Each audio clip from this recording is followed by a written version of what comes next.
Ancora una volta la Valsugana, ancora un lutto, ancora una volta una strada bloccata per ore. Il dolore si somma ai danni per le mattinate perse, per l'economia locale, per il trasferimento di merci e di persone. Dire l'ennesima mattinata da incubo non è retorica, perché qui il termine ennesima è di per sé una notizia. Quindi la settimana nera ennesima della statale 47 inizia alle 7 di lunedì mattina, quando i mezzi di soccorso devono partire in sirena per uno scontro frontale a Merlo, una località di San Nazario. Qui si erano appena scontrati frontalmente un utilitario con un mezzo pesante, impatto violento che non ha lasciato alcuna possibilità ad una signora di 46 anni residente a Borso del Grappa. Era fine del suo turno di notte.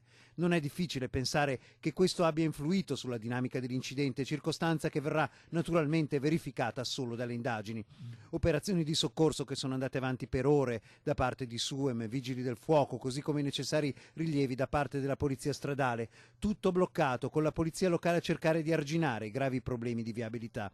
Ancora una volta sul banco degli imputati non può che esserci la grande acclarata pericolosità della Valsugana, che ha avuto in queste settimane l'evento simbolo nel gigantesco incidente di gennaio dovuto alla strada ghiacciata, incidente per cui sono stati disposti accertamenti tecnici e anche giudiziari che dovranno stabilire se l'incidente fu solo un capriccio del destino.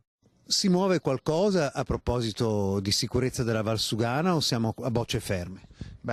Si muove qualcosa dal punto di vista formale, nel senso che sono stati assegnati questi 8 milioni di euro ad ANAS per la progettazione e l'ammodernamento di questo tratto. Dire che si muove qualcosa è quasi offensivo per la nostra popolazione, per l'incolumità pubblica, perché la risoluzione di questo problema si protrae da 40 anni, quindi la gente, gli amministratori, io credo che tutti noi siamo stanchi di aspettare, anche perché c'è la spada di Damocle del completamento della Pedemontana che apporterà maggior traffico in una situazione in cui ci sono dei centri abitati che stanno diventando un vero e proprio cimitero.